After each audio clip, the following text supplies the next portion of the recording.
The day Indy was conquered, the Indianapolis 500, the roar of American 5/8s, the battlefield of oval legends. And in the middle of it all, a quiet Scotsman in a sleek green Lotus. This wasn't just another race for Jim Clark. It was foreign ground, an unfamiliar car, a new surface, and a field full of oval specialists. And yet, he crossed the line 2 minutes ahead of second place. No last lap drama, no desperate defense, just dominance. It was a performance so effortless, so elegant, it almost didn't feel real. But that was the Jim Clark effect. What felt impossible to others was just another day for him. Act 2, the unknown prodigy in a tractor town before the records, before the trophies. There was a boy in Fife, Scotland. Jim Clark was the youngest of 5, a shy farm boy. His world, rolling fields, dirt roads, and livestock. Not circuits, not champagne. But everything changed one night on a rural road. Clark overtook a local man, flashing past without warning. That man was Ian Scott Watson, an amateur racer who, instead of being angry, became curious. Watson invited Clark to a local race, and when it ended, Clark asked if he could try the car. He had never driven it. He didn't know the track. But when he climbed in, he lapped 3 seconds faster than Watson. When he stepped out, he simply asked, "Why is everyone going so slowly?" That moment marked the beginning of a legend. From that day, Jim Clark was no longer a farm boy. He was a storm waiting to be unleashed. Act 3, the Lotus Calling. By 1958, Clark was winning local races, hill climbs, and gaining attention. Then came Boxing Day, a non-championship race where he lined up beside a man who would define his destiny, Colin Chapman, founder of Lotus. Clark didn't win, but Chapman saw something else. Not just speed, but precision, feel, control.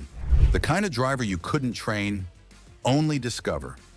Soon after, Clark joined Lotus in Formula Junior. The chemistry was instant. He crushed the competition. And from that point on, Clark would never leave the team. But even greatness comes with pain. His Formula One debut in 1960 was met with horror at Spa-Francorchamps, a race weekend that left multiple drivers dead and others critically injured. Clark survived, but the trauma never left him. In 1961, tragedy struck again. During a fierce battle at Monza, Clark's wheel clipped that of Wolfgang von Trips, sending the Ferrari into the crowd. Von Trips died. So did 15 spectators. The Italian press pointed fingers. Some accused Clark of manslaughter. He nearly walked away from racing for good. Act 4, when dominance met grace, the 1963 season. By 1963, Jim Clark had seen death, suffered blame, and nearly quit. But that year, he chose to answer fate with silence and speed. Lotus had finally built him a car worthy of his touch. And Clark didn't just win, he rewrote the rulebook. He won 7 out of 10 races that season. Silverstone, Zandvoort, Spa, Monza. Each victory more clinical than the last. But it wasn't just the win count, it was the style. Clark didn't lock up. He didn't oversteer. He didn't even look like he was trying. His 70% win ratio in 1963 remains one of the greatest in F1 history, eclipsed only by names like Senna and Prost. And even then, only with nearly double the race calendar. And when other drivers broke their cars trying to match him, Clark's Lotus always came home because he never pushed it harder than it needed. He didn't just drive the car, he understood it. Act 5, the Spa masterpiece with one hand, Spa-Francorchamps, 1963. Rain poured like it had a vendetta. Visibility dropped to near zero. Most drivers spun. Some refused to race. Clark? He went out, qualified poorly, then came back the next day and did the unthinkable. With a malfunctioning gearbox, Clark had to hold the gear selector in place manually while driving at over 160 miles per hour through a circuit that looked more like a river. One hand on the wheel, one hand on the transmission. Corner after corner, lap after lap. He overtook, controlled, and dominated. He won the race, lapping the entire field except Bruce McLaren, who still finished nearly 5 minutes behind. 5 minutes. It wasn't just a victory, it was a supernatural performance. Act 6, the year no one's been able to repeat, Then came 1965, one of the most absurdly dominant seasons in motorsport history. Clark raced 63 times that year, sometimes more than once a week, across F1, F2, the Tasman Series, and even the Indy 500. He won 31 of those races, including the Formula One World Championship, the British and French F2 titles, the Tasman Series, and most famously, the Indianapolis 500. No one has ever repeated that feat, winning both the F1 title and the Indy 500 in the same season. And to make it even more legendary, Clark did it with a slipped disc in his back, an injury that would keep most people bedridden. Clark? He went out and won 4 F1 races in 5 weeks. Then he flew to America and beat the best oval racers in the world by over 2 minutes. It was more than dominance, it was divine. Act 7. The quiet giant to the world, he was the most gifted driver of his generation. But off the track, Jim Clark was almost invisible. No bravado, no press tours, no champagne-soaked celebrations. He hated the spotlight. He didn't talk about greatness, he just delivered it. To those who knew him, he wasn't a champion.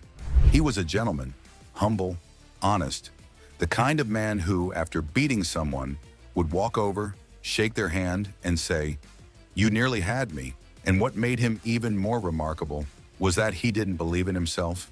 Clark only pursued racing because others pushed him to.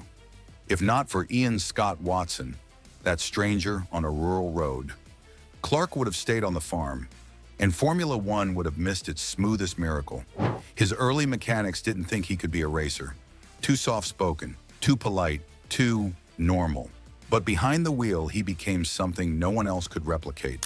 He wasn't a playboy, he was a farm boy, a soul stitched from silence, speed, and something close to perfection. Act 8. The day the world stopped. April 7th, 1968, Hockenheim, Germany, Formula 2. Jim Clark wasn't supposed to race that day, but a contract obligation placed him in a car, on a cold, bumpy circuit through the trees, and in a split second, it was over. His car veered into the forest. There was no radio call, no last words, just silence. He was 32 years old. The racing world was stunned. Crowds gathered. Tributes poured in. Even Colin Chapman, his team boss and closest friend, broke down publicly and said, "I've lost my best friend." There were no scandals, no rivals gloating, just grief, pure collective grief, because everyone in motorsport, even his competitors, knew they would never see another Jim Clark. His stats were staggering. 25 Grand Prix wins, 33 pole positions, 2 World Championships winner of the Indy, 531 wins in a single year. The only driver in history to win both the Indy 500 and F1 title in the same season. But numbers can't tell the story, because Clark didn't dominate by force. He dominated by effortless control, and perhaps that's why so many legends called him the greatest. Fangio said it, Senna said it, Jackie Stewart said it. Even those who broke his records admitted they could never match his style. Outrow, the ghost who still laps us all. Jim Clark didn't just win races. He redefined how racing looked. He made danger look peaceful, he made speed look safe, and he made greatness look humble. He didn't chase records. He didn't chase fame. He chased the perfect lap, and he caught it more times than anyone realized. If Formula One is a history of giants, then Jim Clark is the shadow they all walk in. Final call to action. Share your favorite Jim Clark moment, or what you admire most about him, in the comments. Subscribe and turn on the bell. More racing legends are coming soon, from rally gods to Formula One icons. Because no matter how far this sport races forward, we'll always remember the man who drove without mistakes, without noise, and without equal.